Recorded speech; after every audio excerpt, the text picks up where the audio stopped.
Streisand.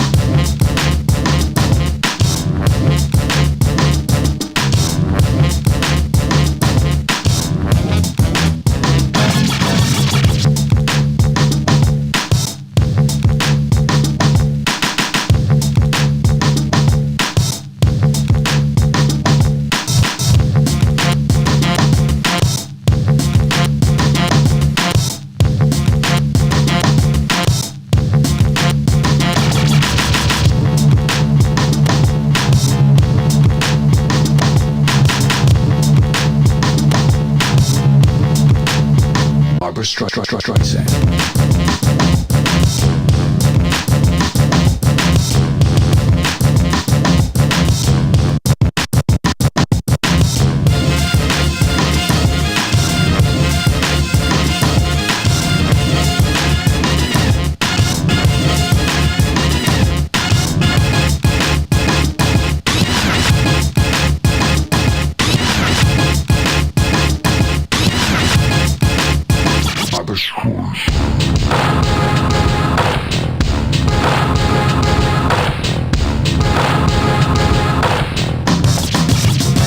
Streisand.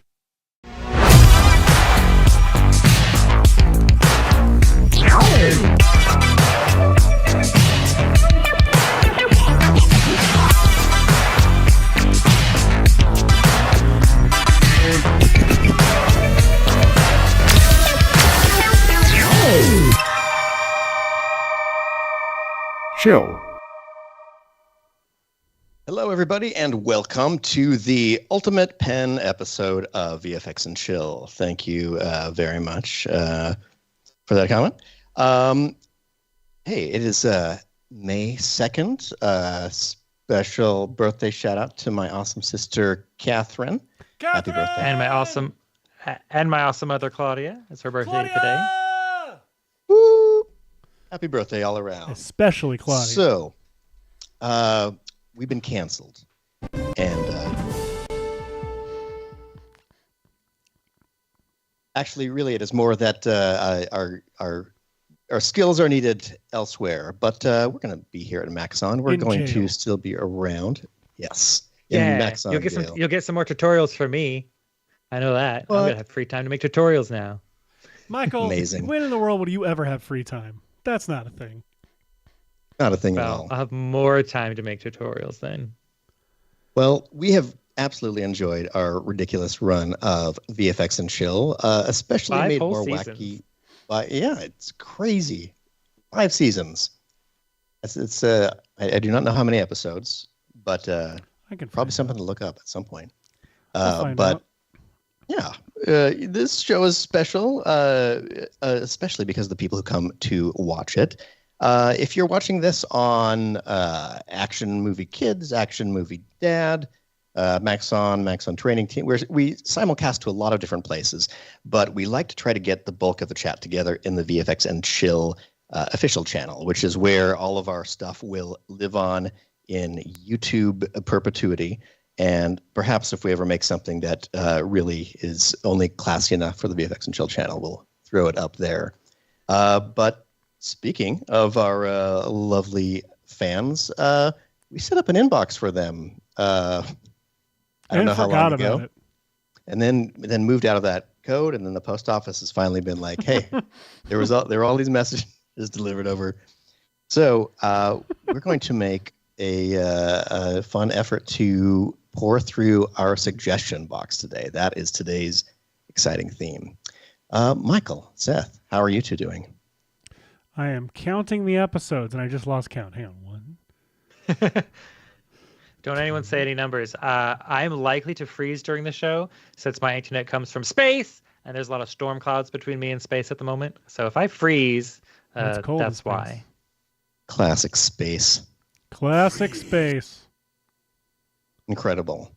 Well, I think that in opposite of our usual fashion, we should absolutely just try to jump right into this. What do you say? We do have a lot to do. Well, we can't do anything until Seth's finished counting. So we should definitely chat some more while he counts. What'd you have for breakfast, Hashi? what did I have for breakfast? I had Or a lunch. traditional Costa Rican dish of rice, black beans with over medium eggs. Oh, that sounds very delicious. Can't remember what the dish is called. It's delicious. I made a pumpkin bar sort of thing. It's made with pumpkin, whole wheat flour, some honey, baking powder, baking soda, a couple eggs. I think that's it. Oh, right. some spices and nuts. It's really good. You just bake it for half an hour, and I used some bourbon barrel aged maple syrup over top of it. It was very good. Go ahead. You can find out more food details in our new series, VFX and Grill. Now no longer a submission show. Who wants to take a guess how many episodes we've done? I think it's been 72. 72. 180. I don't know. 169, baby. Yes. We did it, everybody. Wait, wow. That's incorrect. That's how many You're we wrong. will have done. That's how many we will have done. No, it's not. We will have done 168 because we're not doing an episode next week. I have to remove that from the grid. Oh, man. Buck Nasty 88 had a pretty close guess at 175.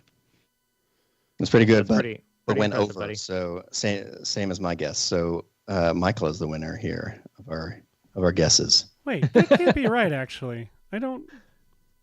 Well, there's also some confusing part 2 or like the stream dropped out things that mess with our count a little bit because they all have to be tracked as different links and videos.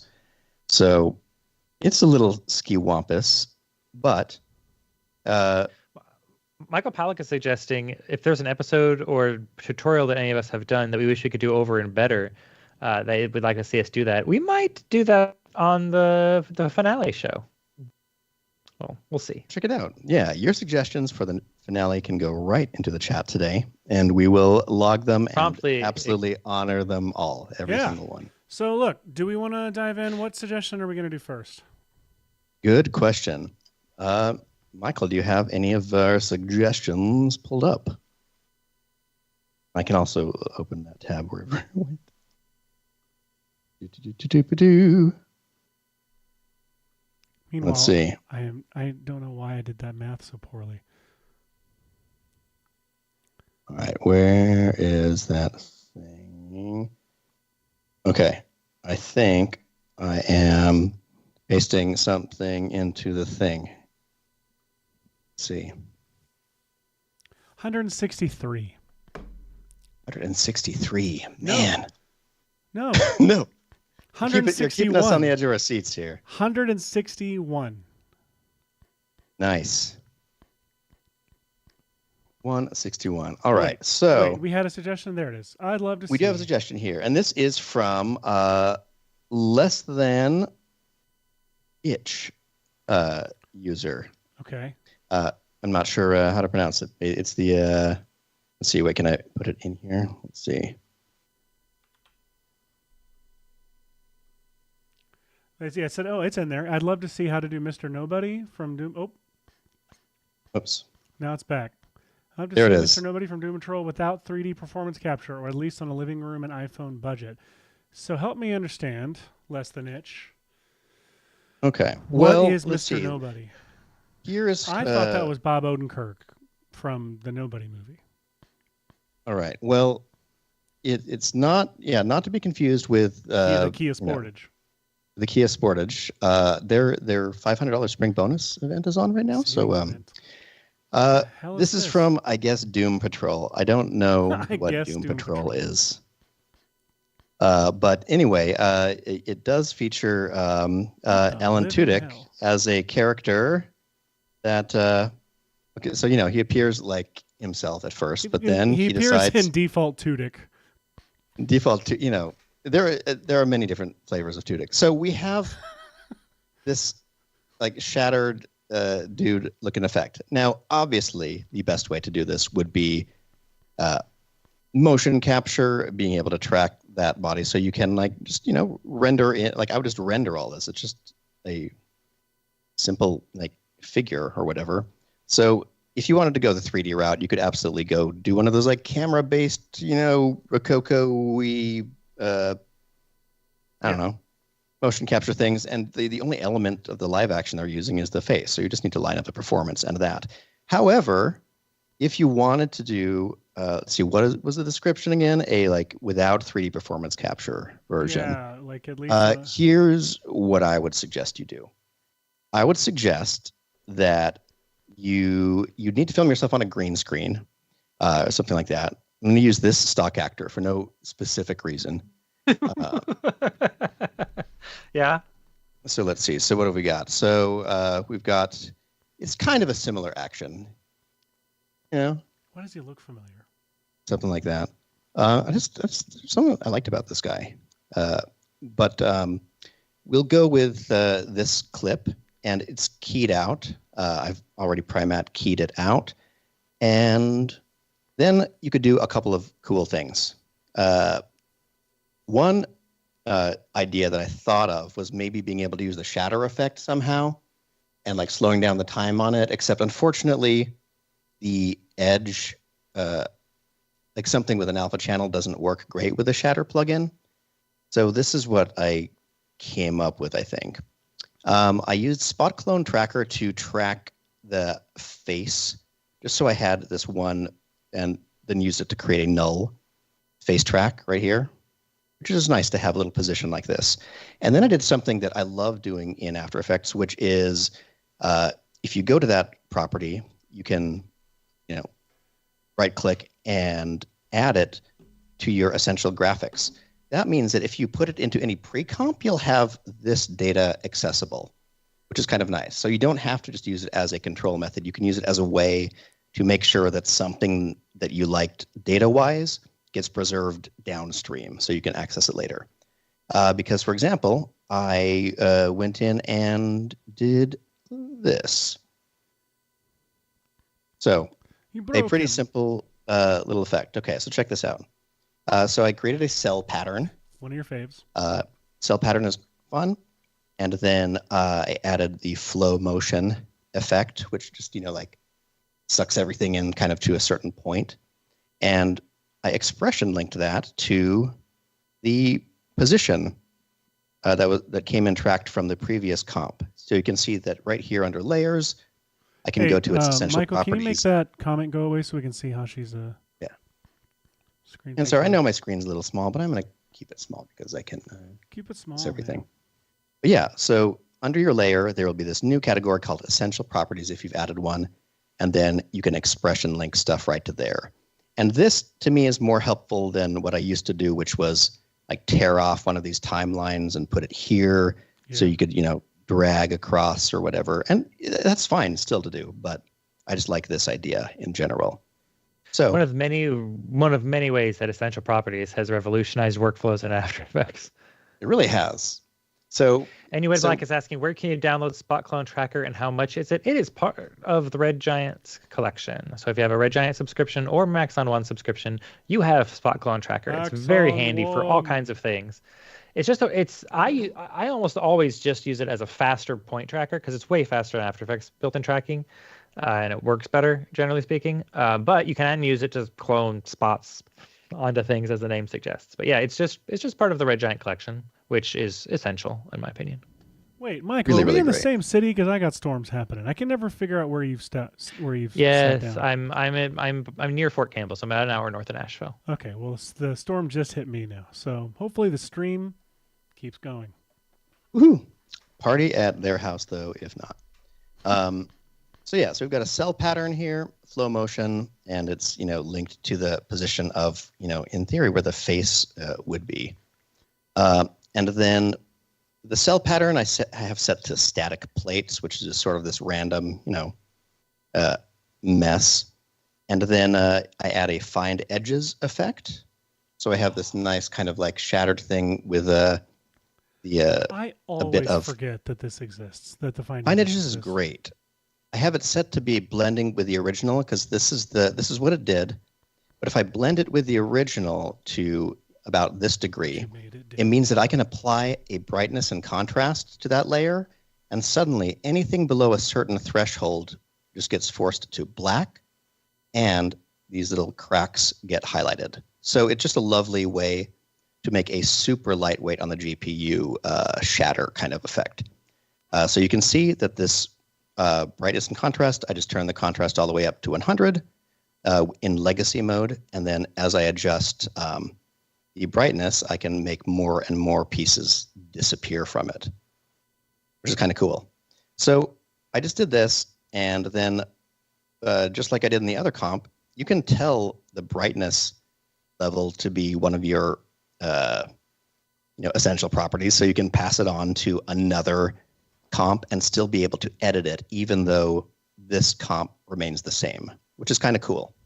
But there were two more things I did, which was just an extract to actually cut that out like that, and a little matte choker to kind of thicken up the gaps here.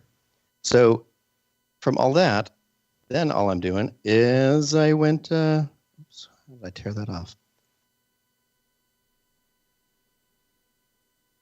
All right. I do wish you could cap how long the effect controls tab got. Just cap it at like a certain number of characters, because it's ridiculous that it'll sometimes open up too wide to find your project. Anyway. So then we could procedurally build the next part, which is kind of fun. So let's see. Oh, I need to turn off my character. What have I done? Here's the track animation. Here is the... Oh, I know what I did. I messed up my proceduralness of this. Let's just quickly revert. Revert. Here we go. Revert Phoenix. So I took the original footage and then made one copy that I called front. And I'm using basically this little crack pattern as the crack pattern. Opacity. This crack. I'm going to be talking about that a lot. I also added a vignette effect to it. And because these are, the whole essential graphics thing works, I can access the position of that tracked piece and click the vignette to it. So it's like a black body, bright face.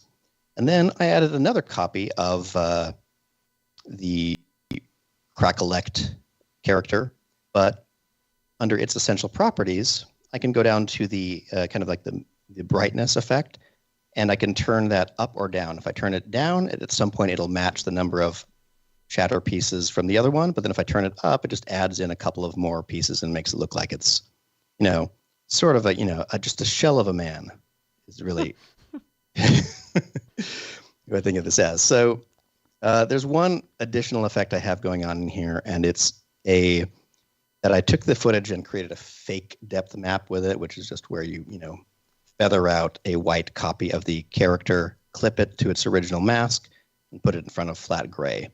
That means that once I'm in this comp, I could take something like the front layer and go to this displacement map, and if I turn it left and right, you'll see how it does kind of a faux 3D turn like that.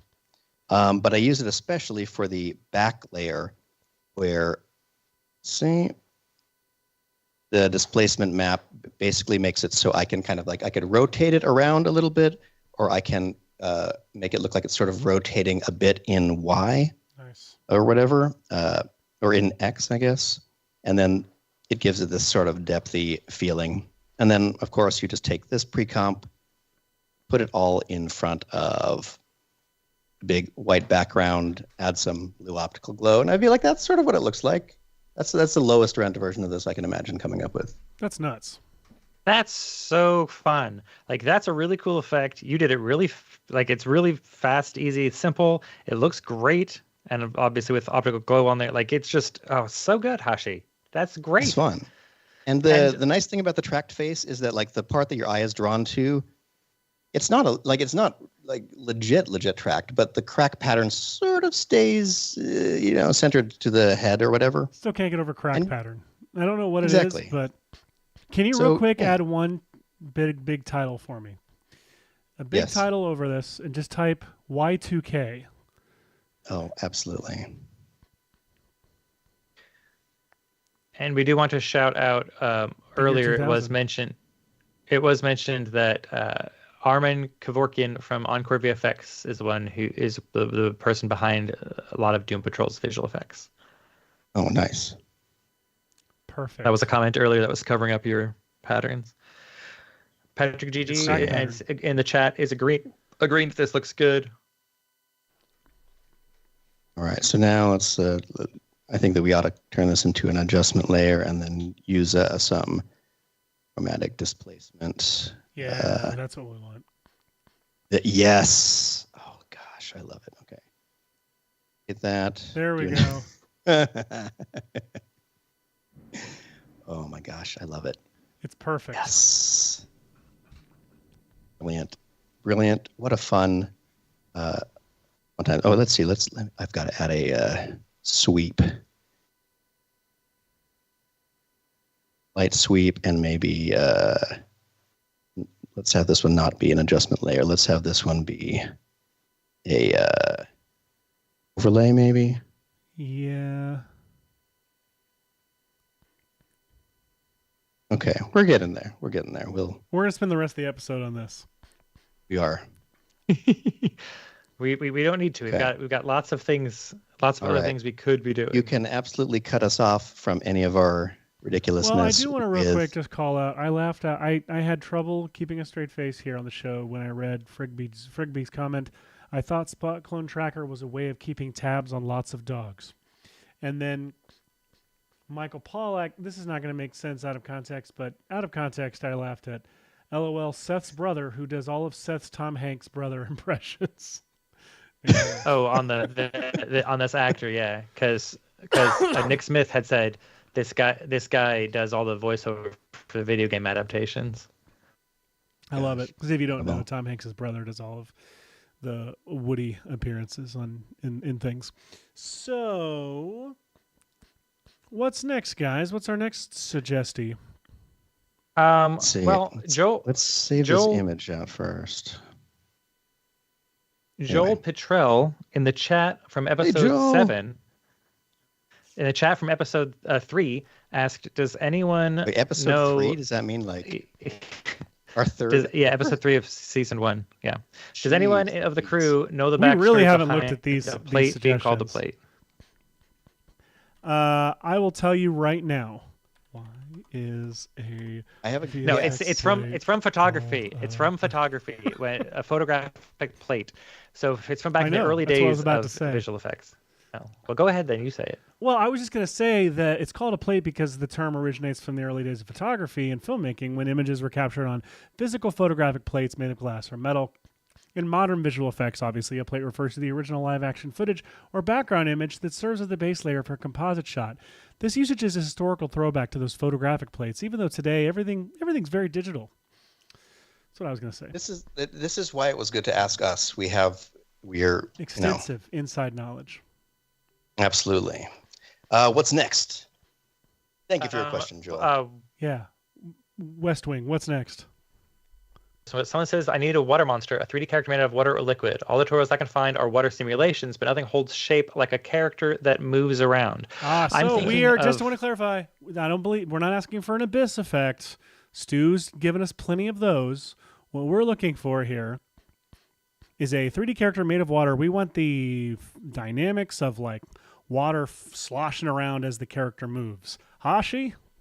Okay, so some dynamics of water sloshing around, but not as abstract as the abyss or something like that. Can I throw out a suggestion? A couple suggestions.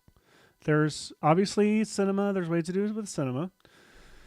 I'm going to try to find an image of a room or something like that.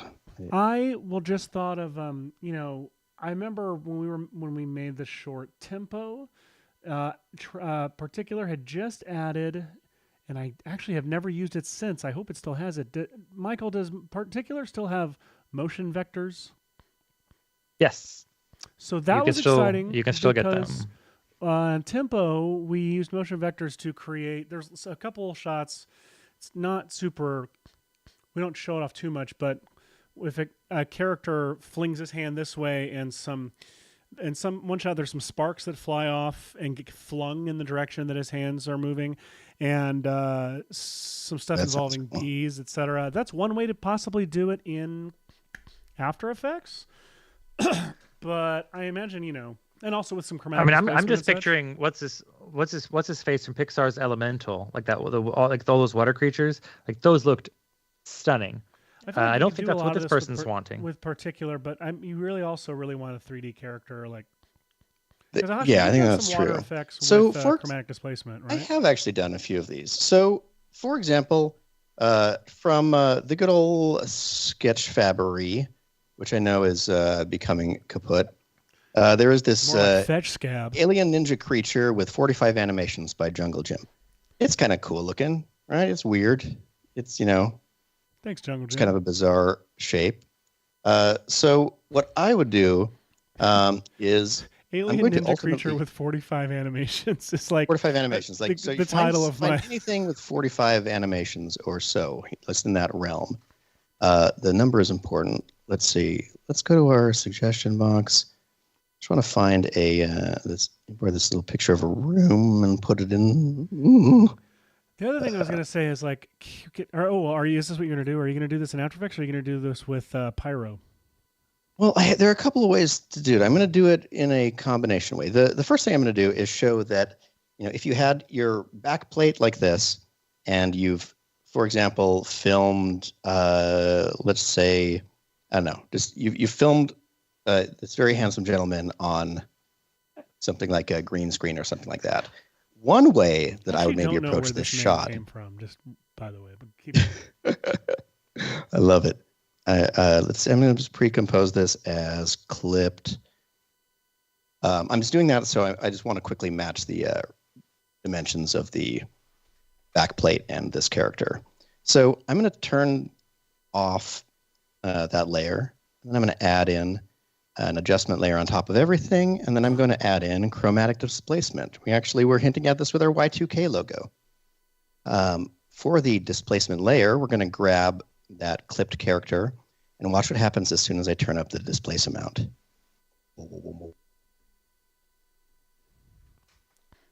It starts looking very watery right away. Look at that. It's your amazing solid-ish water character. What is he doing? What is this stock weird me doing? It's labeled meditation. Like it's labeled like man meditating or something like that. So check this out. So just the almost default settings of chromatic displacement using a character looks pretty cool. You can do some other really neat things that I think we've shown before on the show, where I'll have the chromatic displacement and I'll soften the layer up a lot like this. There you go. And then I'll turn the displace amount to a negative number. What I get is, so now you have the proper cool liquidish refraction. And then you can just duplicate your instance of chromatic displacement, turn the soften amount down, and then turn the displace amount to a positive number, just a small positive number. And look at this. And now you can start to get this sense of a front and a back level of detail that you can put into this. And if you added some fractal noise moving on over top of them and some tropical particulate little droplets flying around, you get you could, with a little bit of tweaking on just this sort of technique, get pretty dang close. Also, you can add some stock stuff. There's you can find some stock droplets and things like that, splashes and things to put in. I think you'll it's weird. Always really great to be able to pepper some of these kind of shots with physical stock things, and it goes a long way. Now, Frigby Chillweather points out that VDBs are a good way of faking liquids, which is what Seth mentioned earlier, using a pyro simulation in a Cinema 4D. Incredible. Wow, twice. So, honestly, if you can film your little puppet monster and then, do something like this would be a lot of fun to do. You could turn up the opacity of the character, have them become solid or whatever. The other route that I was going to mention is a more 3D-ish approach, but also it's still going to be kind of simple. So here's what we're going to do. Let me open up Cinema 4D. Is it opening in the background here? Oh, it is. There it goes. While it's doing that, Stu says, leave it to Hashi to teach me how to do something new with the tool I designed about your double chromatic displacement there. Speaking of which, Brian the White, who was the original one. Digital magic. Brian the White, who's the one who originally asked for this water creature question, says he needs a monster to come out of a glass of water. Monster needs to come out of a glass of water? But why? Mm-hmm. Why? Why is he in there? All right. So in that case, what I would do is I would grab something like, I would create a monster here that is, here we go. It's perfect. This is going to be perfect. Positive. Here we go. So there's a little glass on its side. And then before you know it, yeah. Oh, no. Wasn't expecting that. I like that you needed him to come out of a glass, so you just made a giant glass. This is how this works. I don't think that's what he meant. It's absolutely what he meant. Okay, so what Brian possibly meant is that you have some scenario where you have a cylinder worth of water, and then something about the same volume comes out of it. Let's see. There's a little jump in here, right? So if we go to around here, what is that?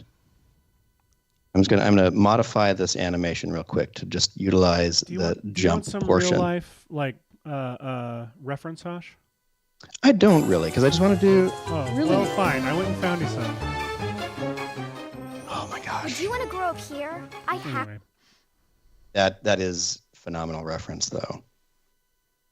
Okay, I'm just gonna move this animation forward. Let's see, does that work? Should, right? Right. Okay, so that's sort of a backflip out of a container. So here's what I'm going to do. I'm going to add a little cylinder that's right here. It's a little ridiculous, I know. Get shorter, about the size of this monster. And then I'm going to add a tube. Actually, let me duplicate this cylinder. Just make one that's a little bit bigger, and that's going to be the glass, okay?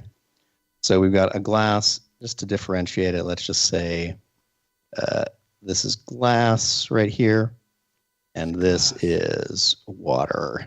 Just so I can keep track, because I'll forget what is what unless I do a super high-level cartoonish simplification. Let's see. There we go. This one's going to be blue. That's going to mean water. So the water is there. The creature is also water. And then we're going to have the creature. Ooh, look at that. It's done. Okay, creature jumps up out of the water. And here's what we'll try. Let me make this other thing. Let's call this the glass. Sorry, I really don't want to. It's too much time. I'm going to check the X-ray button on it so we can imagine that it's the glass there. And then I'm going to take this cylinder right here, and I'm going to add a keyframe. And then as the character jumps up, add another keyframe for this diving up. He's going to bring it out like a block of cheese? It absolutely is. Oh, did it not? Oh, did it? I feel like I'm on the wrong track or something.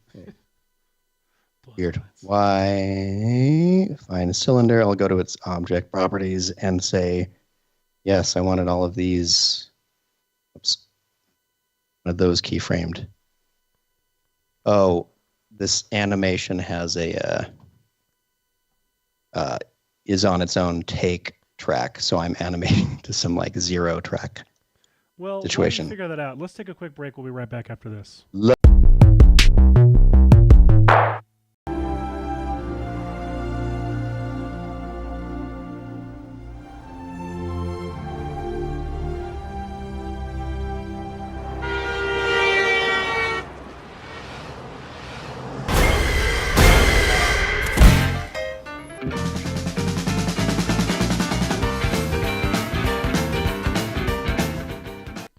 Welcome back to VFX and Chill. If you're just joining us, we are watching Hashi make a monster jump out of a glass for some reason. I guess so. I think we're just trying to show how you might do something ridiculous like this. So I'm going to try a very silly switch, which is just having this little like cylinder of water and this character that's jumping up out of it, landing over here. And then on top of that, I'm going to go to the geometry from this little monster. And I'm going to go to simulate emitters, mesh emitter. And if the mesh is what I had selected, if I click up to it, it should say right under here that geometry 0 is my emitter. I'm going to have it emit like per frame at least 100 particles or something like that. Before I press play, I'm going to make sure that the particles also have, let's see, modifiers. I want them to collide with stuff, and I want them to have some gravity. So let's go to forces and add some gravity to the scene. And then under collide, I don't want them to be very bouncy, which is the default behavior. I'll turn it down like that. And I'm even going to, why not? Let's go to the modifiers and say add some flocking, because liquid likes to stick to itself. So I'm going to turn up cohesion strength and the velocity alignment a little bit. Do you need here's my guess. Here's my guess. This is all going to work perfectly. Oh, I should tell the glass to be a collider and the ground to be colliders. Let's go to simulation, collider, and let's try it out. And boom. Okay, that's pretty cool. We created it. We did. Not bad. Not bad. I was saying, yeah, I would. There's a bunch of ways you could do this, depending on how the creature's moving. Like I was thinking, like if I were to do this, one of my first kind of tests on potential workflows would be to make it pretty much fully particle based, but have the particles with fluid simulation, like or liquid simulation on them, being very heavily driven by field forces to be drawn to the character's shape or along the character's shape. So you have the water just kind of flowing around all the limbs and stuff. Now, granted, Cinema 4D doesn't yet have liquid based particle simulation stuff in it, but you can add it with something like RealFlow or X Particles. But we are allowed to say now that liquids are coming to Cinema 4D relative. Yeah, if you want to see a sneak peek of it over on the Maxon YouTube channel, I think Jonas, did a little sneaky peek of it at NAB, if I remember correctly. That's exciting. I'll pop that. Yeah, there's a sneaky peek. I think in Jonas's presentation. So I will put that. I'll make sure that gets put in the chat. Amazing. Speaking of all liquids, right, the last thing I was going to say you could do, you just throw, you create a volume builder with a volume mesher on it. And the fun thing about that is you can throw in the geometry of your character. You can add in some little dilate and erode kind of things. My voxel size is not amazingly, small for this, but I have the particles kind of set to end up created in here. Let me turn down their radius a little bit. Some kind of combination of a volume mesher encapsulating these particles with kind of a low threshold creates this really cool effect that now, the cylinder too. The cylinder of water is supposed to be in here. Let's put it down here and at the bottom. And the reason why these things are all going to combine in a neat way is that the volume builder's voxel tolerance and the volume mesher's threshold kind of work together to create this unified shape. So it'll be like the cylinder of water is there, but then the shape of the character starts to overtake it.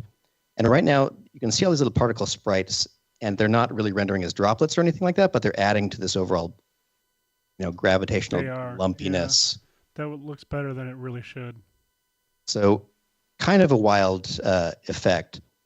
And the cool thing about this is if you wanted to, you can literally save this version right here and say save to Cineware, and then take yourself back to back to After Effects. And I actually have an example. Let's see, what did we call it? I called it oh no, I saved it into my folder. All right, so here is a little mini example. You can load up literally the Cinema 4D file and have it use the comp camera and have a cool little thing like that. And like, it's not an amazing render. It's literally just the shape. But as we showed earlier, if you have something like this, you can do the let's do the process again real quick. We just go pre-compose. So it's the same dimensions, layer, new, adjustment layer. Let's hide the original. We can say chromatic displacement. Select the water monster and turn the displacement amount down, the soften amount up. We have this cool bubbly thing like that. Then we can duplicate it, unsoften, positive value. And now we start to get cool stuff like this. Like, look at this. Whoop, whoop, whoop. Look at that. You could do all this stuff like, you could like bring in the original, you could put it over top, you could turn its blending mode to overlay or soft light and try to get some of the, like the volumetrics in there. Not volumetrics, the shading. Another alternative thing you could do, making a 3D model, is to bring it into Red Giant Geo, because Red Giant Geo will refract and reflect the environment as well. So you can actually get real refraction of things. Heck yeah. All right. That was I fun. think that's like 5 different ways to do it. And I mean, another way is if you want the creature just to be made completely out of water, you could just have it, again, with particle fluid simulation stuff in Cinema 4D. You could just have it pour, like water just pouring from it all the time. To be like I don't know how to say realistic. Like you could either give the particles like a small amount of life to like shrink down over time, so it's kind of water is just appearing and then disappearing, or it could just be creating water all the time. Whichever way is more realistic for how your magic works in your world. So you can have the water either pouring off and then disappearing, or just pouring off and just like filling a room. You got lots of options. Absolutely. And just like you were saying earlier, Seth, like you could take all of these and like, find moments where like you could blend in little, little you'd match splashes. The speed obviously, but right. If you like just make this big combination thing that is basically a comp that has your character with its shading doing all this stuff like that, it'll translate right into here. Look at that. See? It's great. Now you're done. Done.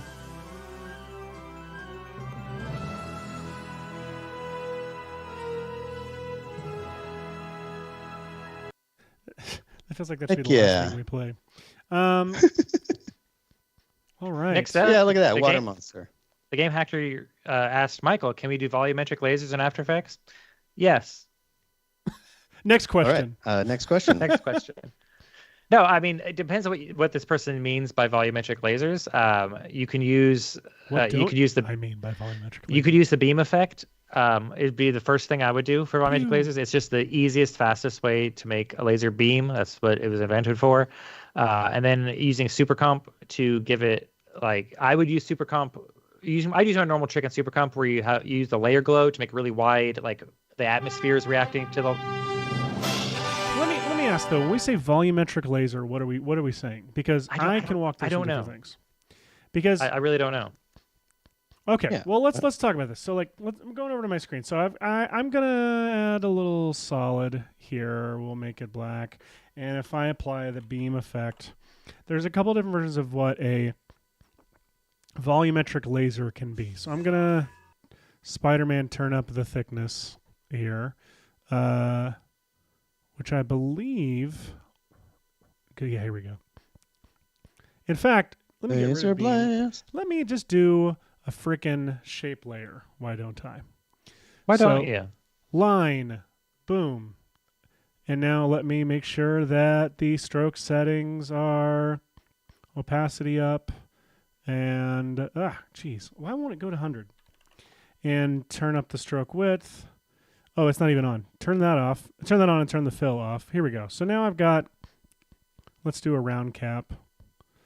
So now I've got this stroke here. Let's say this is the laser beam. It's very thick. I'm doing it thick just for this, just so you can see it on the stream. There's a couple things you can do for volumetric. One is you can just duplicate it and apply a fast box blur. Turn it up just a little bit. Set it to add. And duplicate it a couple times and you start getting a glow. And on these extra ones, you can turn up the fast blur a little more if you want. If you want, and by the way, that's like if you don't know how to use a glow. If you want to, you can just apply optical glow, set the alpha channel to extend so it becomes actually, let me do this. I'm actually going to duplicate it and apply optical glow, and here's why. This bottom glow layer, apply optical glow, set the alpha channel to extend. I'm going to turn the size up, and then I'm going to apply turbulent displace. I'm going to make sure that we are... Sorry, are you inventing Ecto? I'm getting there. I'm walking you. Yes, by the way, I did invent Ecto, and I will absolutely show you what that means. So, by the way, I can turn up glow only to 100. No, I'll leave it there. But you can turn the size on the displacement down, turn the amount up if you want. But that right there is already creating this this super displaced glow effect, I love if it. you can see it. Now, again, like Michael said, aren't you inventing Ecto? Invecting into? Yes, I am. This is Universe Ecto, which was created... Hey, wait a second. It looks like you've applied some fractal noise and displacement all together in one. It just automatically does it, and look, it has a bunch of presets and things. So that is one way to do it. If this is what you mean by volumetric lasers like this, like very easy to do with Universe Ecto. I don't know why my presets aren't working. I have issues going on with my computer that are my fault. But you can change the colors if you like of your laser. And anyway, very exciting stuff. I think that's what you mean by volumetric. Like, that's the only thing I can think of that you would possibly mean. I would think so too. I mean, if someone wanted to do like maybe the laser beams coming off of rifles, unrealistically, I should point out, coming off of rifles in action movies might be another kind of thing. Like where they appear in like blast, like short temporary blasts. No. Like when those Spec Ops guys run in and there's like little lasers, like the laser sights pointing every which way, which is not how it looks in real life. Oh, where it's like lighting up, it's lit up in beams. Well, then yeah, in that case you do like you do some fractal. No, not on this layer. You do like hang on a second, I'll get this. I mean, you basically track a beam effect or a shape layer or whatever to the end of the gun. Like it works the same way. Some people in the comments are pointing out that this Ecto is similar to Saber. It is similar, except you don't need to have it done on a mask. Yeah. Where Saber needs a mask. Let me show you how it's not similar. Saber needs a mask or text. Yeah, you need work. Like the logo of the Philadelphia Evils. The Evils. Jeez Louise. Philadelphia Evils. Ecto. The Philadelphia Evils on... Philadelphia with an alpha Evils. Oh. And that's what the Tom Hanks movie was called when it came out in Utah for whatever reason. Gonna apply Ecto here, and oh my gosh, it automatically. Wait a second, that's a text layer. Yeah, eat it. Let's do it. Tell me that could apply to any layer with its own alpha. That's crazy. Right. I mean, like, yeah, Saber works on text or masks, but Ecto works on keyed footage. So if you had like a keyed footage of a person, you could put it on that. That's like the main difference. Yes, it is. Neither Ecto nor Saber are 3D. Now, let me show you what I was getting at here was not turbulent smooth, maybe dynamic. Is that what I want? Well, that's not real looking. I'll keep it at basic. So I think what you're talking about with the laser beam is that oftentimes it's like only visible in like dust or smoke. Like the beam itself is only visible if it's going through some kind of volumetric thing. So like let's make this red just to do a little bit of laser beams all night long. And a little laser beam. Maybe I don't think it would need a glow, but I'm just being ridiculous. And then what we'd want to do is we'd then track mat it to this noise, but set it to, I lost it, set it to be to luminance, right? And then let's see if we go into the noise and turn the contrast up, put the brightness down. It's like that's when you start to see, like that's like if you have like, you know, you can do this with, instead of a fractal noise, you can do it with a stock, like stock smoke or something like that. In fact, I'm sure I have some kind of, but this gives you like, let me, if I just animate this path around, like, why don't I just boop and then go here and boop. And then if I animate this fractal noise, evolution, let's say time times 100. I assume this will be kind of the look that we're talking about. Let's do time times 1,000. So now, like the laser's only visible as kind of smoke. It goes through smoke and stuff. Like that. That's good. Yeah, that's realistic. So realistic.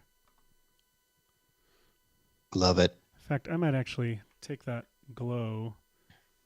If I pre-comp these and put the optical glow on it now. Anyway, so that's fun. What else you got? We did have someone send in one of their VFX shots for us to take a look at. Ooh, let's do it. That I think wouldn't be a bad idea since they went to all the trouble to send it in to us. Would it be a bad idea? Let's see. Who sent in a clip? Dave, Big Rock DJ, sent in a clip for us to critique. They said, this all started when I noticed an abundance of cottonwood seeds floating in my backyard during a windy day. It reminded me of the Upside Down, so I went out to take a few videos and immediately thought I should take the footage and turn it into the Upside Down. Of course, I had to include a Demogorgon animation and thought it would be cool if he had some rad dance moves. All right, let's check it out. Heck yeah.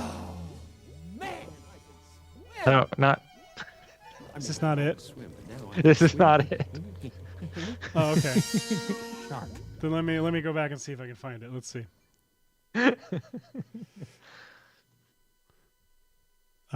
Suggestions.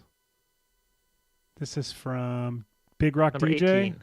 Yeah, number 18 on the list.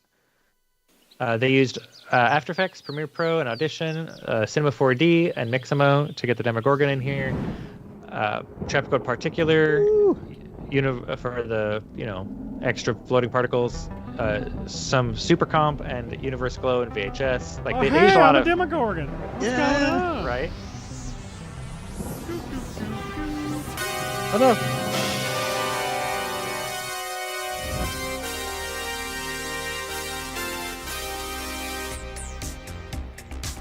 Just in case that drop covered that up, I want to make sure we totally. Sorry, we dropped right over. I'd like that as a drop for the remainder of our series. Just staring.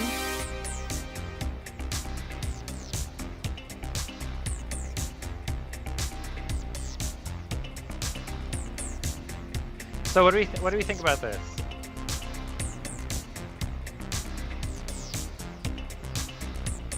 It's awesome. I mean, it alludes both to are there really shows that have concluded and cancellation at the same time. Is it really 3 minutes long? Yes. They did a lot of work. Dang.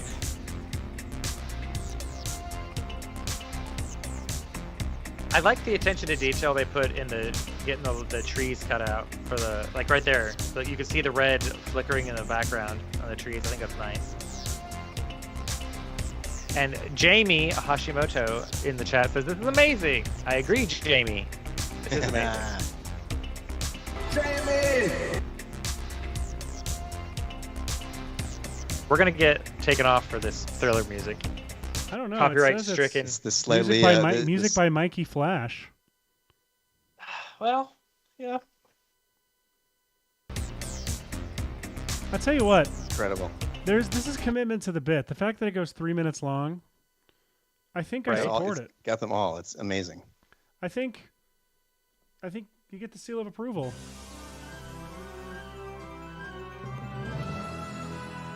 I like that VFX and Grill has just become is it content? Yes. The most cynical seal of approval of the modern world. What else do we have going on? Let's see. What if Thriller was a standard move in Mixamo, but like the whole dance, the entire choreographed dance was? Bits of it are in there, but not the whole shebang from start to finish. I don't think. That's a lot of dancing. All right, what do we got next? I think we actually we need to take a quick break. We'll be right back after this.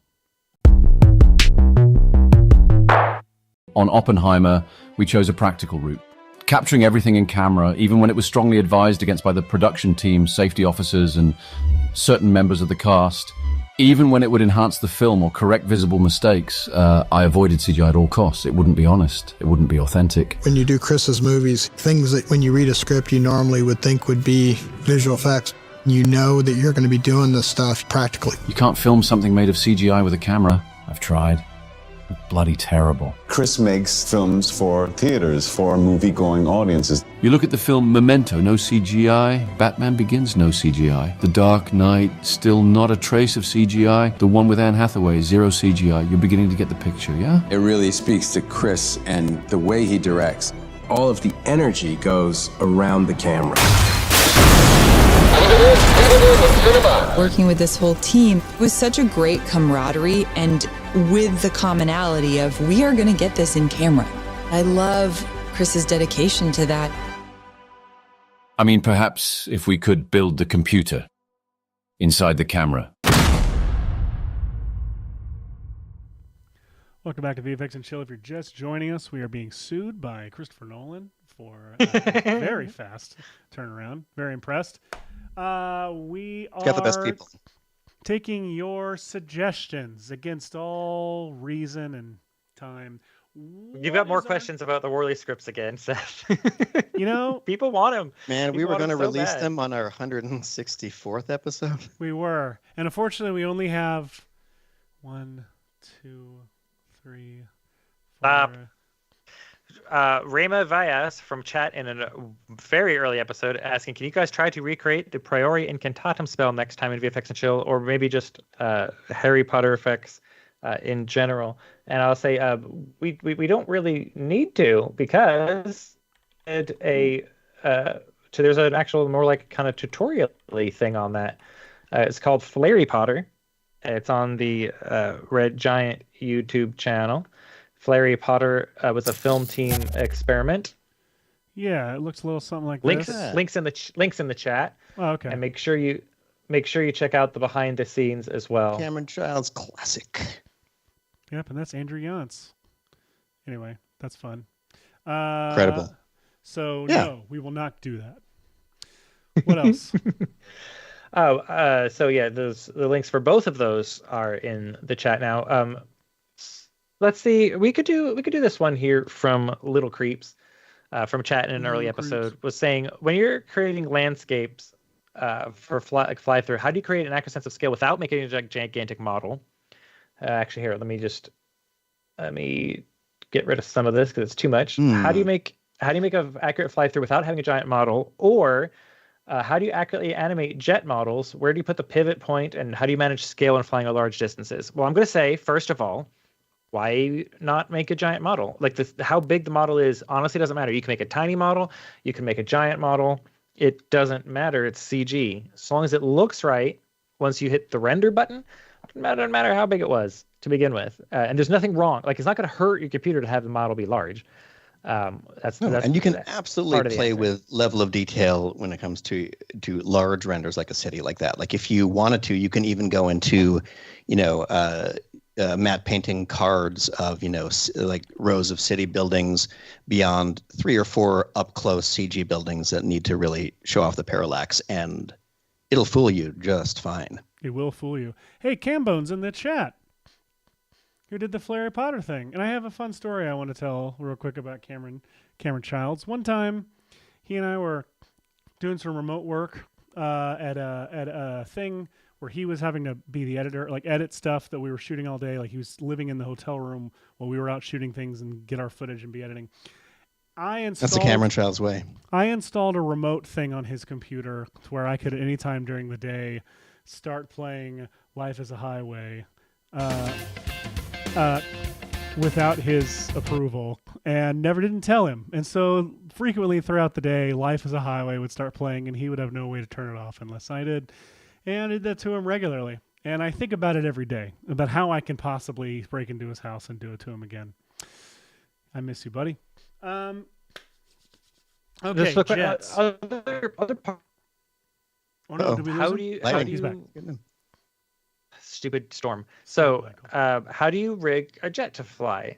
Some people I have seen, I don't have an airplane model here. Let me see if I got something roughly airplane shaped. I might have one. So do you? I've seen some people try to have like because a lot of times when you model the anchor points on the base, but you don't want the anchor point on the base of your airplane model when it's flying. You think about where the actual airplane is going to be pivoting from, and the answer is it depends on the aircraft. Well, generally speaking, it's a little back of the. I've got a DeLorean that can actually fly. I'll just turn its wheels, and we can kind of use it with the DeLorean here, right? Brian Michaels, like, what are we thinking? We're so kind of like back around the fuel converter, or is kind of where I would anchor this. Check. I'm back. Sorry, I unplugged my mic. Yes, you're back. Where would you anchor it? You're here. I would anchor it like kind of by the Mr. Fusion, or maybe a little bit further back and so a little you higher would up. Pivot it like this. My brain always thinks to pivot it like here. If it's traveling forward, like if it has a lot of motion forward, I would want it kind of like behind, so like you can rock it left and right. Though I guess it's a good point. If you're going by like pull toy physics, then you would want it out in front. I just feel like I've always like a jet is always like back heavy to me, like, and that's a good point. That's a good point. I mean? And so like it's like. But jets. The reason jets are back heavy is manifold. One, the main point of air resistance. The main section where it's getting lift is from the wings, but also from the tail structure. So the pivot point on an actual fighter jet is slightly behind wherever the main wings connect to the airplane's body, and right about on level of where they are. Is how a jet fighter pivots. A helicopter, the pivot is a little below where a little below and a little behind, but not much, where the main rotor system is. Pretty much right on the bottom of the main rotor system. I would love to see in a future Back to the Future, like the kid who doesn't understand the car opens up the door and the door has to stay open to fly. Yeah. Just so dangerous. It's called a gull wing. Amazing. So okay. Amazing. No roll cage structure that at all. It'll crumble. All right, center of gravity. So Stu, I knew you were here, Stu. You would have an opinion on this because Stu is animated. Why don't we have Stu's car pull toy all in After Effects? Yeah. He recreated Mini Coopers out of 4,000 layers. I'm going to put this up before I drop it on live, television. Because this is, by the way, this is a Lego DeLorean. I forgot to mention it's fragile. Yeah, the doors should flap like an ornithopter, according to Nick Smith. Now, if you had to make a jet flying through, over. Hello. Well, all right, you can ask the question probably. There we go. So here we go. Let's talk about it. Where would we pivot it from? Well, so what is that thing? It's a jet. It's a flying plane. It's actually one that Pharrell flies in his Lego documentary. Anyway. Nice. The one. The where it would pivot from is right around the wings. Yeah, right here. That's what I was thinking. Yeah. Yeah. Boom. So that's so do that. Seth, you've given some really good tips on when you're trying to film a very VFX centric or impossible shot. I don't remember if you have a good set of rules for it. Like if you're trying to film a jet flying past you in a city or something like that.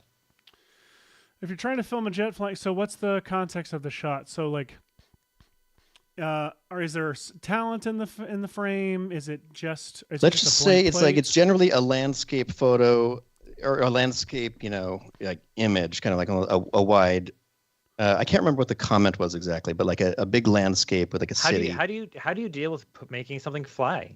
Like, how do you make like the scale look not weird? Oh, well, a big part of it is you think about where the camera. Is this what you were getting at, Hush? Is like you think like a lot about like where would you get this shot from in real life? How would you capture this shot? Where is the camera mounted? Where is the camera? If there's an operator on it, where is the operator located? Like, where is he safe? I love Gareth Edwards said on behind the scenes of his Godzilla movie, was talking about he had a rule that like the cameraman can't be suicidal. So any shot that we get, the cameraman has to survive. And so I love that. Isn't it great? I hate VFX movies where the camera is just flying all over and in the middle of crashes. Like I hate it. It just says, hello, this is CGI. And there's some movies I would argue that where it's cool to do that, but like it's a very. It almost has to be the point of it. Thank you very much. I mean, panic room where the camera's flying around and goes through the handle. Sure. Yeah, if you're David Fincher, you can do whatever you want with the camera. If you're but so Stanley Kubrick or David Lynch or whoever, there's a handful of people who can. So like a big thing that like Hashi and I, we'll get on when we've done a couple of these shots together on like some of the Mission and Hospital clips, but we're, Hashi will set up a basic camera on it, and then I'll come in and be obnoxious and be like, I think this would be a follow plane. We need to have it. It can't be keeping up perfect speed with the plane. Like it's always either a little faster or a little slower, or it's a little lower or a little higher. The cameraman's constantly trying to keep it in frame just a little bit. Or are we mounted to that actual plane?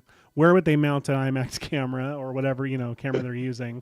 And those kind of decisions and those kind of choices are really what make a shot like this work. And another thing I also want to throw in and add is if you're mixing it in with real live action footage in a scene, you also want to make sure that you're framing the shot and operating the shot like you would like the rest of your shots were. So if you shot handheld, this shot should probably be handheld. So figure out where you would capture this plane or this jet with a handheld camera. If your camera's constantly moving, if it's like underlit, like all of those things are important to match. Don't ever just lock down your camera and get a bit.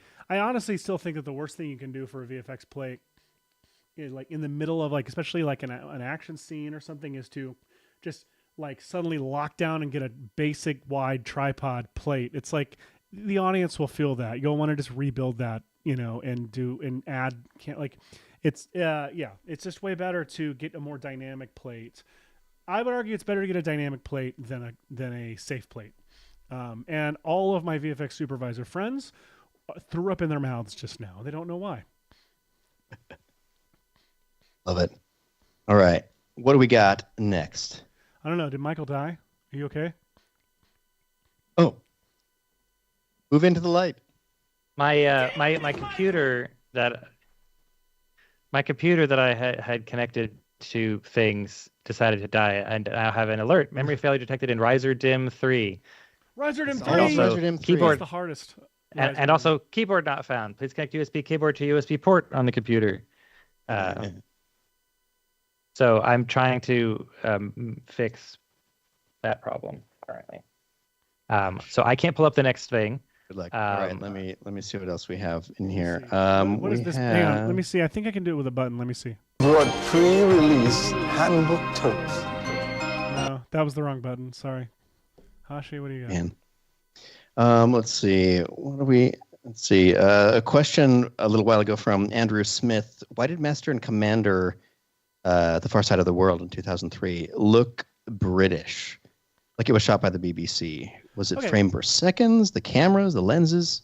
I'm going to look at this because I remember this question, and my immediate follow-up question wanted to be, where did you watch it? Because there are a couple things that play into this. One, Shutter Crimes. And I'll get to that in a second because that's a little more annoying to explain. Honestly, when I look at this on YouTube here, I'm looking at this and it looks 24 frames per second to me. It looks totally fine. So what I think could have happened is you watched it on a smooth motion TV, or you watched it. It says Brian Murray was in a sports bar at a. If it's at a sports bar, smooth motion TV. Smooth motion was on. It was set to sports mode. Oh, I would say the other thing that could happen is I don't know if they do this to movies, but I know that like syndicated TV shows, like I remember seeing an episode of Friends that looked like 30 frames per second, and it was because they were playing it back at like 25 or 26 or 20. Like they were playing it back at slightly faster frame rate to fit it into the syndicated time slot and fit more commercials in.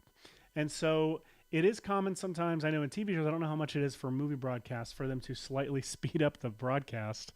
That and you will love this, Seth. Also a feature of many Disneyland rides.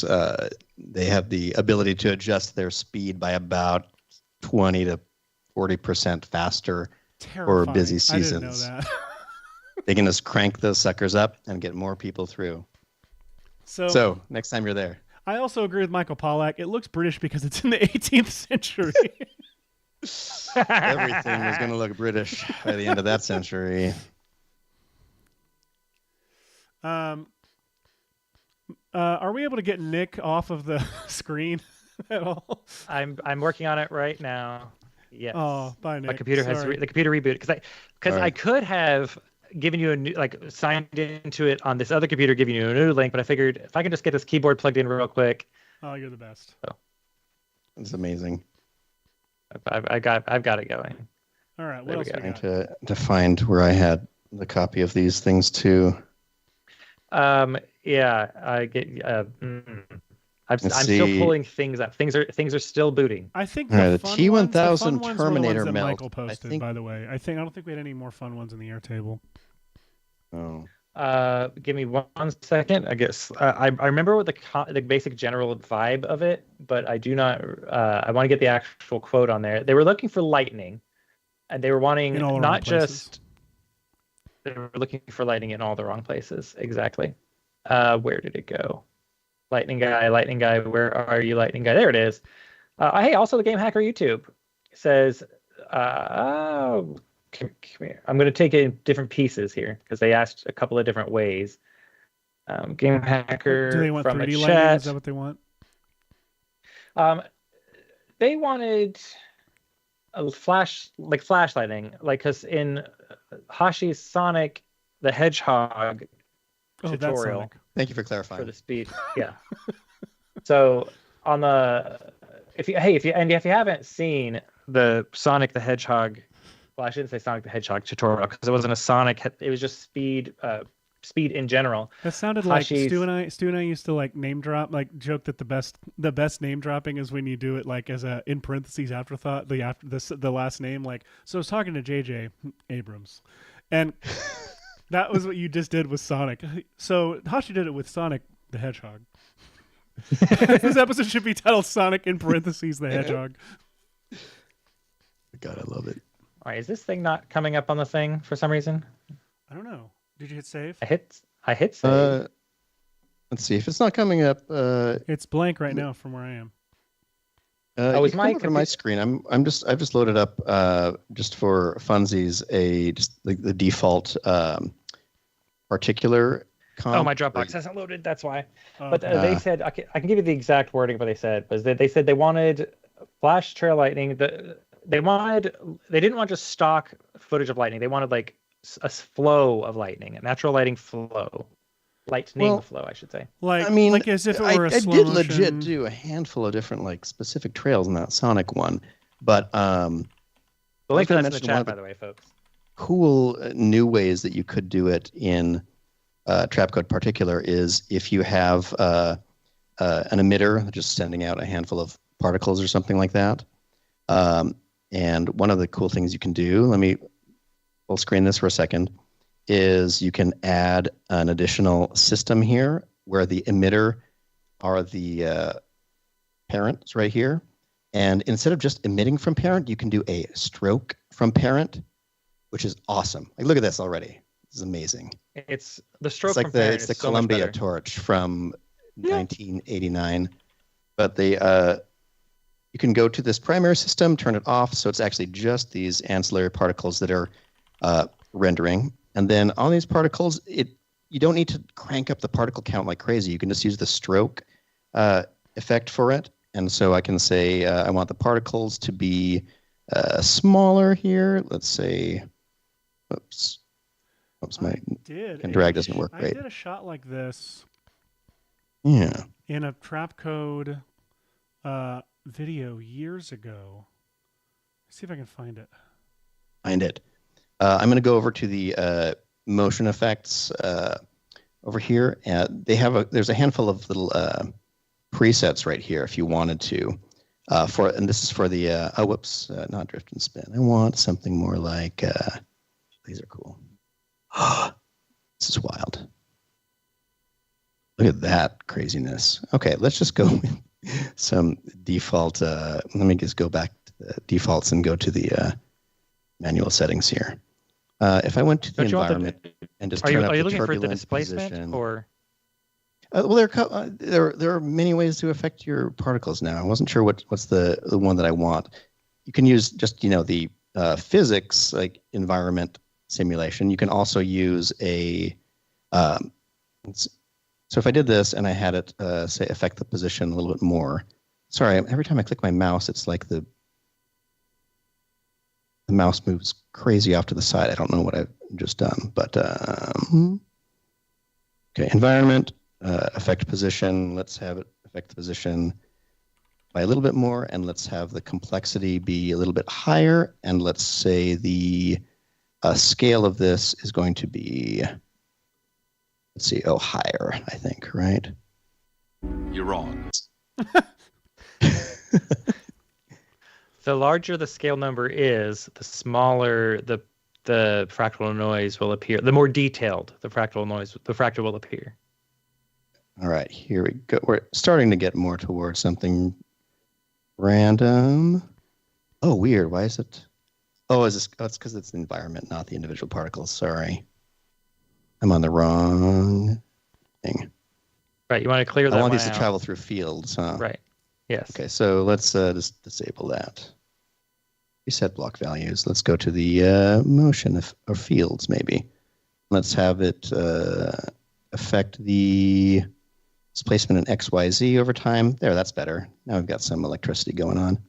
And we'll turn up the scale so it's a little bit more wild. I'm also going to turn off the speed, which is on by default. I'm going to turn it way down. So for the most part, they stay in a... By the way, if you want to see what this could end up looking like, I found it. Here's one of the shots that I did from... Well, where'd it go? No, ooh, nice. This shot right here, where it's all behind her like that. That's very much this kind of style. Like I did that in particular. Much better. There we go. It's really cool. Anyway, that's where you're headed, Hash, but just wanted people to see. That is where I'm headed, yeah. And I don't know if do I need to get here? Yeah, do it. Here's a bunch of emitters emitting stuff like that. We can say that the particles will live for about, let's have them live for just like 1 second maybe. So they'll fade out.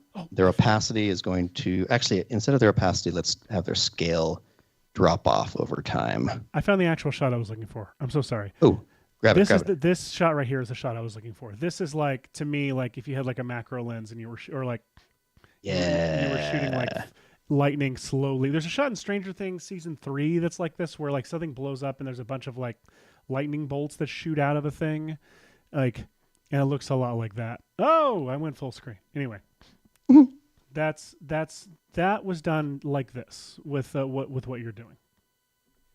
That's a very pretty shot, Seth. I've always liked that shot. Thanks, buddy. Continuous directional. What am I looking for here?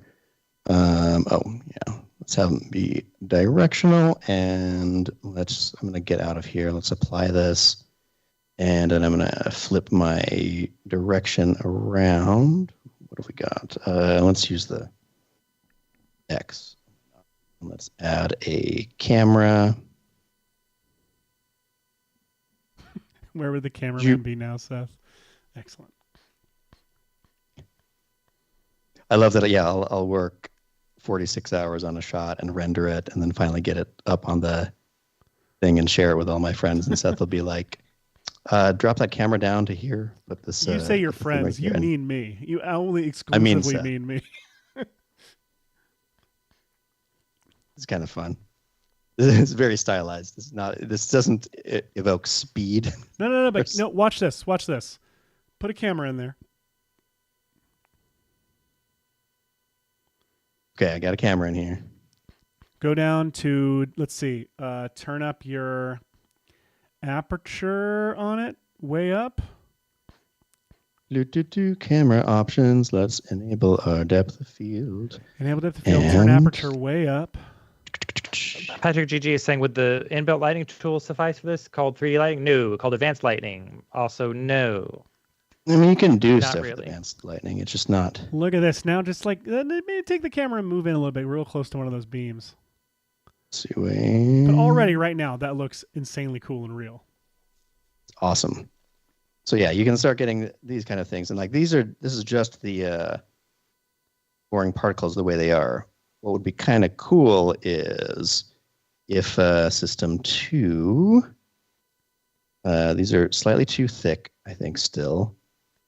Particles are, I feel like, boring to watch every stage of the creation of them. But let's thin those out, and then I would add some optical glow that I was tinting cool, because, And then amount, let's make it 1. Turn up the size and the vibrance a bit, and turn the highlight roll up off, and highlights only a teeny bit. And then on the individual channels, like turn one up or down, like red or green. Yeah. Let's have the. Then you get some little aberration or feeling vibes. Words. All right. So the depth of field is doing a little bit. Let me see. I want to really narrow it and try to knock it out of. Yeah, it's just turning that aperture. Being visible. It's the alpha is getting a little bit too multiplied, but maybe I guess I could have the opacity fading off over time, right? Now, don't forget, you can have forking lightning too with particular. Yeah, you can have forking lightning instead of doing stroke from parent, you would have to do emitting from the parent and then setting it to a very low percentage of those particles emit, like you'd emit from the trail particles. Or I guess from a leader particle, you could have a second system that only emits. You do it from a leader particle, and you do it randomly. Just like not periodicity, but like what is it? Likelihood? What is it called? Like frequency. There's a stroke. There's a parameter for how frequently over life it does it, or you could just keyframe it, whenever you want it to split. Like there's a bunch of different ways you could do forking lightning off of this. A bunch of forking lightning. And Nick Smith says, "Can you make the electricity boogaloo?" Yes. The fractal field that he's using to displace the lightning can, in fact, be animated so it makes the lightning dance around. Absolutely. All right. Well, I feel like this is enough to cover this. Yeah. Patrick says that VFX has regressed into a hobby for them. They are a doctor by profession now. But it sounds like it happened by accident. Like, oh God, I woke up and became a doctor. Oops. Oh no. Oops. I have doctor. A Porsche now. Oh. That was success. All right, let's move on to something else. I'm bored of this. Well, my Dropbox apparently wants to sync all the time. I see a question here. Let's see. Let me see if I can put it in the. Whoops, that's fun. add. Yeah, apparently I'm downloading 36,000 files right now from Dropbox. So thanks, Dropbox. Always. Ridiculous. Ooh. Think Steez from the chat said at early episodes says, would love to see a VFX and Chill creating water, rain, and drips visual effects. Ooh, no problem. Water. Well, first of all, I would mention if you're going to do anything where you're trying to add rain or water to a scene that was shot dry, Action VFX has just a phenomenal collection of things. Production Crate also has a bunch of stuff that are basically plates of nicely rimlit, backlit, and isolated drops on a surface, drops on a there you go. Look at this. I mean, look right there. And in fact, right there. I think Action VFX. Oh, look at that. Yeah. They've got all our effects covered. Just go to actionvfx.com. They got rain. They got rain on glass. That's really, really nice. Actually, their YouTube channel has a great breakdown of how to utilize these assets and turn them into some lovely rain. Look at that. But also make sure if you're adding rain to stuff, make sure your actors are sopping wet. Oh yeah, nothing worse than dry actors and digital rain. Oh my gosh, there was a shot that I thought was a comp shot for the longest time in Little Shop of Horrors. That was actually a really complicated lighting setup and rain and 2 rain bars that they had so the main characters wouldn't get wet as they walked through this city. They would try to part the rain around them because they couldn't damage the dresses. And I always thought it was a comp shot because it looks weird. Yeah. There's just lighting. And they did get the dresses wet. This rain is fake. I cannot stress enough. These guys. You can't stress it enough. This rain is fake. It's fake. It's not real. It looks really good. Yeah, really, really good. We should take that that Lonely Island music video and which one? Add rain to it. The hey, I wish it would rain, I think. Oh yeah. I don't remember what it physically looks like, but I don't either. Hey, Sonny. No. Her, Sonny. So that honestly is how I would do rain. I would try to go practical, use Action VFX's stuff. You can do rain in particular, but you don't need the control. Why do you need control over rain? Just do that. That's what I say. we don't control the rain. Yeah. As mortals. We're not scientists or gods. Plus, you could always apply Patrick CC rainfall. Look at that. We're not Boom. doctors.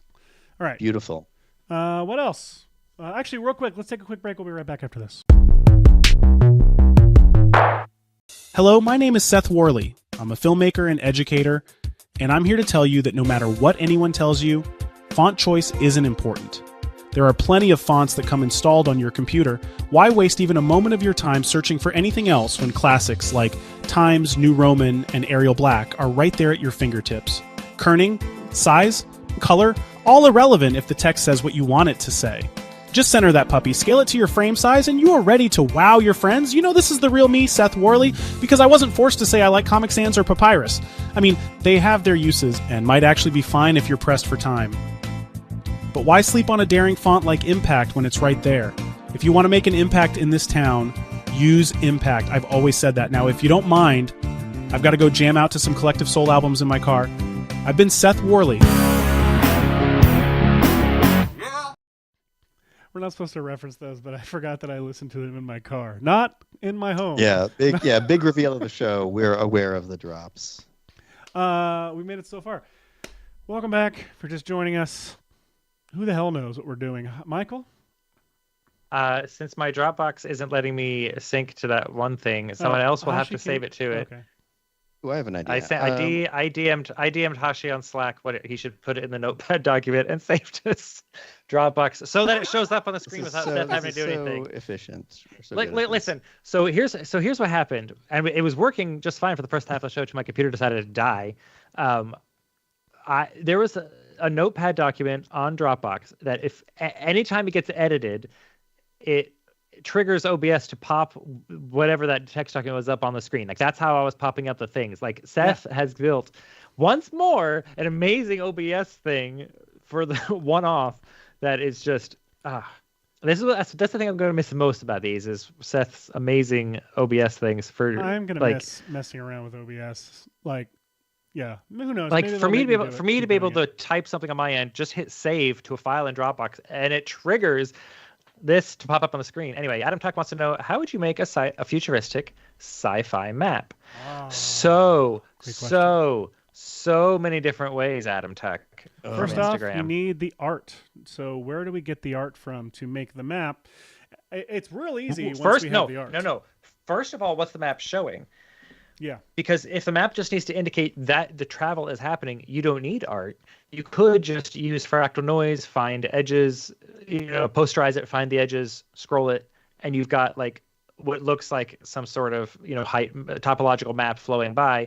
You're good to go. Add some effects to it, some glows, some digital, some holomatrix, some whatever.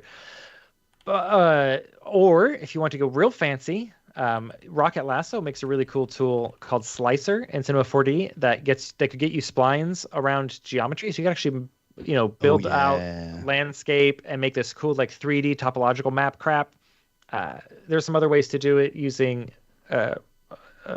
Insidium's mesh tools plugin as well, or you can get an actual map as Seth has here and stylize it.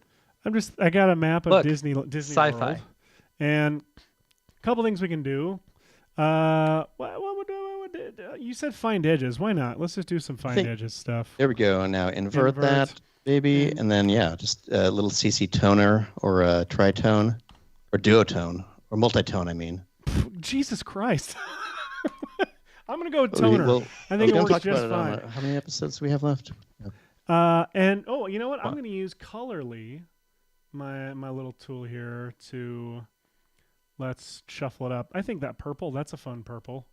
Blue. There we go. Now we got our. You're done. Yeah, that's sci-fi. It's gotta be blue. It's gotta be sci-fi. We're gonna need to like add it into a scene. So hang on, I'll just take a quick plate of me being like, and I'll send this picture to myself. It's gonna be good. This is the future investigators trying to like determine if Disneyland actually speeds up the speed of their rides. So let's drop this into here. And oh god. Beep. What? Okay. Well. Classic. Let's go back to this. Don't send. Open up After Effects. Real quick, I actually am going to let's see. If you need a second, I noticed another question that I thought was a pretty fun one from Kudzu Digital. Says, not a great movie by any means, but Spawn has some fun VFX, especially with his ethereal smoke elements. Like the Spawn directed by Mark Dippe from ILM. That's the one. Bad Boys of ILM. The Bad Boys. Never gets triggered. Actually, real quick, I need to fix something. So we'll come back. When we get back, we'll do Spawn, and we'll finish with the map. We'll be right back after this.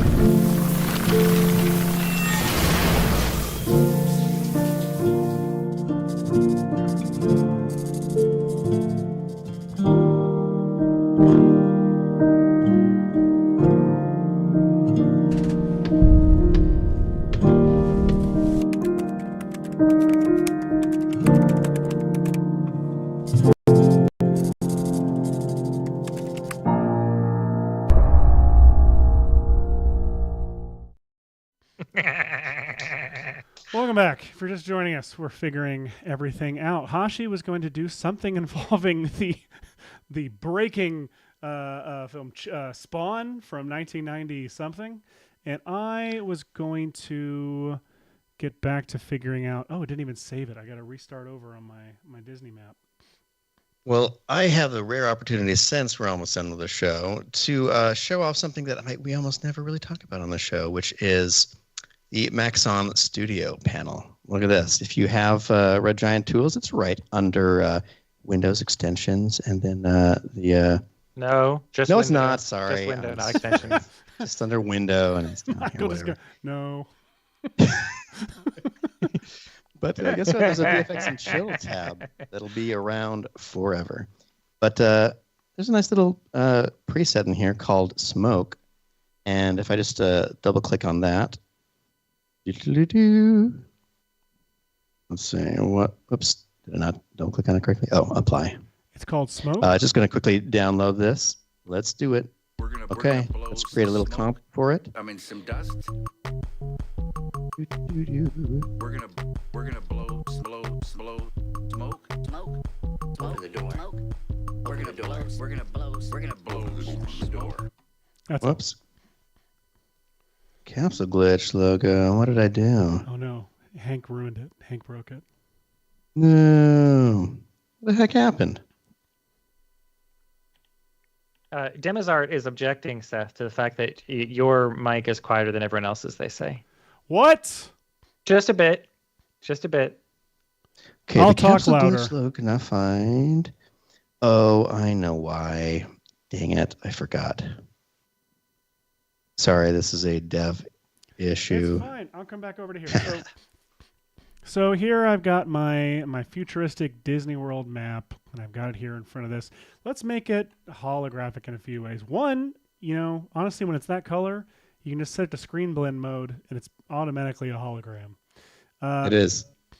But some things you want to do. Now, I'm going to do it without our pal Super C. I think I've turned off. Yes, I've turned off. It's now bypassing, so I can say Super Comp safely. A couple things. One, what? It never dies.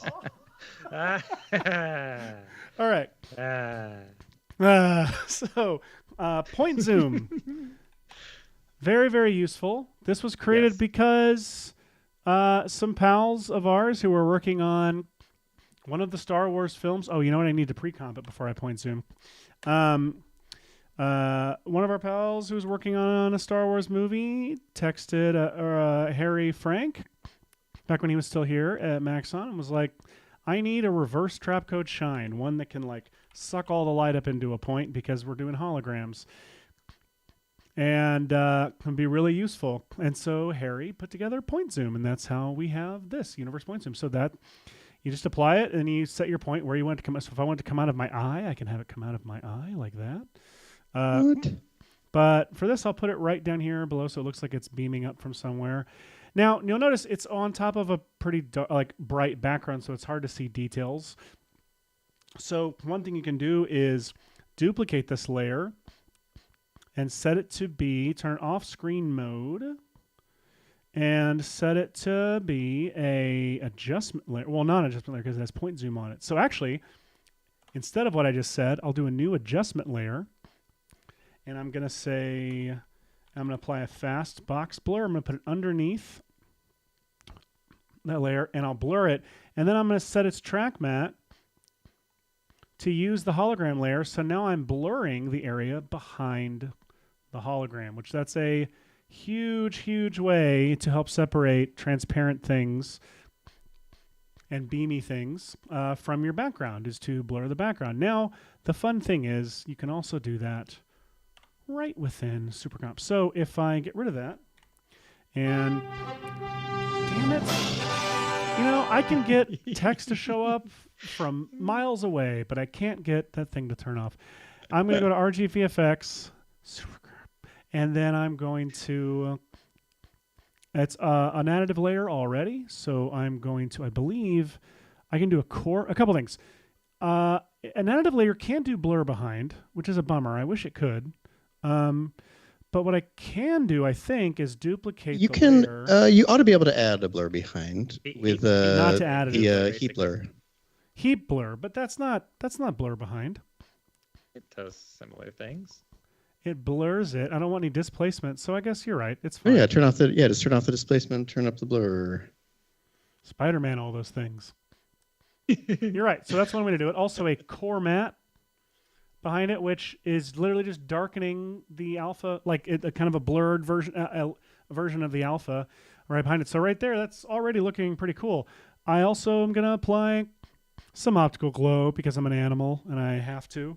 I'm going to set it to 5, set the size to like 500 maybe. Oh, it's so bright. Set the amount to 1 maybe. Highlights only, 50. That doesn't really do much. Maybe add some color correction to the layer and crank down the gray level. That's smart. So like boop, boop, boop, boop, boop.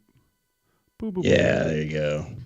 And now it's a hologram. Now it's a Star Wars. So those are ways to do holograms. Also, I would be remiss. Arn Rabinowitz would kill me if I didn't just, show you. Take point zoom off. Let me just apply Holo Matrix. Which, I mean, honestly, right out of the gate, pretty cool. Looks pretty cool. And if my presets load, which if they don't, again, it's not Red Giant's fault. This is my fault.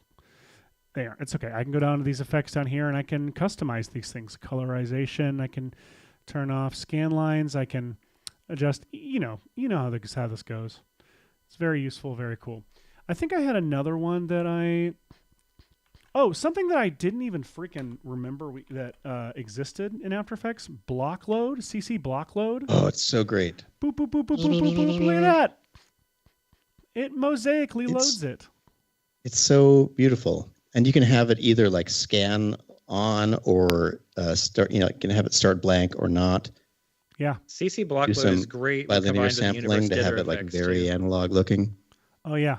Very cool. It's very useful. Seth, I added a link to a file that actually does what I was about to demonstrate for Spawn. And you can't do it? No. Okay. Here, I'm going to import it. This is because I tried hot wiring my computer to do something custom in Studio, and it broke everything. What's it called? Lightning promo show? So it's in let's see. Oh, actually, let me copy it to our today's folder. Thank you. Let's put it in renders, and it's called Capsule Be Wide. Oh, Capsule Be Wide. The Capsule Be Wide award goes to Hashi. Check this out. So this is a small video explaining how I would do the spawn effect nowadays. What the heck is going on here? Check it out. It's a little video with narration by me. But do you see what's happening on my screen? It looks totally normal to me. It looks normal on yours. In my After Effects, it was only loading where the cursor was. That was very strange. Sorry. Classic video display. You can get this really cool and responsive effect by applying the smoky logo capsule in Maxon Studio. Let me walk you through it. I'll press apply, and that should put it right into this active comp. I'll press play, and you can see that it's generating some nice text with some smoke coming off of it. And as you can see, you can adjust the smoke amount. You could change the direction and speed. You can make additional turbulence or use this little slider to make it come out a little bit more straight before it starts to get curly. Change the random seed and a little checkbox in case you want the smoke coming from behind. And obviously at the bottom here, the smoke tint, so you can tint it some different color if you don't want the color coming from the original image. And as we learned yesterday, all capsules basically create After Effects projects. So if I look at this After Effects project, you can see there's a note here to place your logo text in the Logo Here comp. So I can double click into this pre-comp and see that here are all the layers that are creating this smoke effect. Right now I'm just looking for the Logo Here comp, because if I come into here, you can see that there's this layer here. It says smoky logo, but you could replace it with some other kind of text that you like, and you'll see it instantly replaces it right there with this, and the color is coming from that. But you don't have to use just text. For instance, I could bring in a PNG like this, and then if I jump back in here, I have a lovely smoking DeLorean. I can mess with the settings. The colors are all coming from the image itself, and I like it going down like that. And so yeah, that's pretty much this effect in a nutshell. Hopefully you can use it for some cool purpose of your own. you can get this really cool and everyone's asleep. Let's go rob them. That's exactly what I was gonna say. Were you trying not to wake up family members when you recorded that VO, and then just decided to put the sound of their sleep machine in the background as well? I don't remember when I hit upon that one. I was just like, oh, I like this. I think it was from like our 8-bit episode. I was like, oh, I'm just going to throw this in there. You were nice little, knowing you were making it at like 3 a.m. That's true. I do love that Michael and I will occasionally go into, hey, it's really exciting to learn about new stuff, which I am. It's 3 a.m. You must be lonely. Rob Thomas. Rob Thomas, he's going to appear on the finale. Make sure you tune in. Of all the celebrities, we somehow fought to get him. This is not the last episode, everyone. The last episode will be on May 23rd. And there will be no new season. May 23rd will be the last episode of VFX and Chill for the foreseeable future. Bring all your friends. Bring them all. And all the episodes, from what I understand, May will 23rd. remain online to be able to watch whenever you want. And Patrick, that's actually why we're canceling VFX and Chill, is to pursue a line of soft-spoken. And to become doctors. Yes. In our spare time. My goodness. I've had a lot of fun today looking through all these suggestions. And also, it means that, just a lot of love for all the people out here who are curious about stuff. There's one more suggestion if you've got time. Really? Do you have time for one more suggestion? Ain't got nothing but time. Let's try. Darwin Akash, who was commenting on the episode where Stu Mashowitz was on the show with us, asked for a Shang-Chi titles tutorial. Remember Oh, sorry, I didn't know that would happen. I don't know why I just now did. I do not remember what the Shang-Chi titles looked like. Was it like a title sequence or something? Wait, didn't we remake them ourselves? Hang on. Oh no, I thought we did our own version of it. We did so many episodes. We did Shang-Chi, I know that, but we did more of the effects from it. Yeah, but knowing me, I had to have redone the titles. You probably did the titles at some point. That's true. Let me see. When I say VFX and Chill Shang-Chi, why does Corridor come up first? They always get there first. How dare you? Where's our Corridor? Did it drop when we need it? Anyway, our Shang-Chi episode, I don't see you doing... There we go. I don't see the title sequence in there as for the quick skim through. But by the way, if you missed it, it was a very early episode, back when I was doing the thumbnails, I think. Oh, yeah. It's the link is in the chat. So that was that episode had good results. That was wild. It did. It had better results than I was expecting. I remember, although I don't know. I loved the effects from that movie. Here's that's right, the link. I'm looking at it. I would have could have sworn I really thought we did too. Let's see. So, well, here's the. Let's see. Oh wait, are these the effects we did? Oh no, that's just our teaser. We did. I know I did this thing in the garage that looked really stupid. You did some like 3D stuff, which was, you did this 3D thing that was really cool. Yeah, it turned out well. That's crazy. Yeah, you both had cool things in that episode. Man, those crazy days. Crazy. Yeah. So what is the title is just Marvel red looking letters and like those rings that sort of like form a circle, right? Oh, that is our promo. Did we not do it in the promo? Maybe we probably just showed their logo and put our that's the movie we're covering. So that's why we've seen it. Okay. So let's see. You just 9 minutes. Owner with a titles. Owner with a field effector turns around a bunch of. Oh, the title sequence. If that's what we're talking about. What is the title sequence? I couldn't find it. Oh, it's like a lot of water stuff. Oh. Set to that really cool. I forget. Oh yeah. Okay, you know what's funny? So, oh no, it's not funny. It's different. I was gonna say our unaired VFX and Chill episode handled this, but I was wrong. I was confused. Our unaired VFX and Chill episode covered an effect from Mortal Kombat, the movie. However, you have a Cheap Tricks from Mortal Kombat showing how to do. Oh yeah, how to do some of these little like ice effects. Yeah. Well, this is a neat little intro. So what you do is you have someone lovingly storyboard it, and designers design each of the shots to thematically represent moments in your story, and then computer animate them and run large simulations on them. What he means is you hire Perception. I don't know if Perception did that sequence, but just go ahead and hire them. And whoever did that sequence. Lastly, I want to announce that Andrew Kramer will be finally releasing his newest product on our, what did we decide we had, 23 episodes? Well, he promised, as soon as we hit 165 episodes that he would release Element 3. So congratulations, everyone. All right, I guess that's it. That's it for this week. We will not be doing a show next week. We will be doing a show. We'll not be doing a show for the next 2 weeks. We'll be back on the 23rd. Just like Lost, we'll be gone May 23rd, after May 23rd.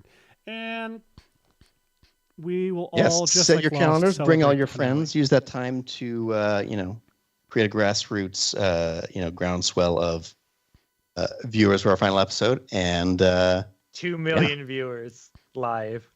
If we get 2 million viewers live on our finale episode, we will keep doing the show. You heard it here. Right here. All right, guys. We'll see you in 3 weeks. Yeah, 3 weeks. Cool. 3 weeks. See you then, everybody. Bye.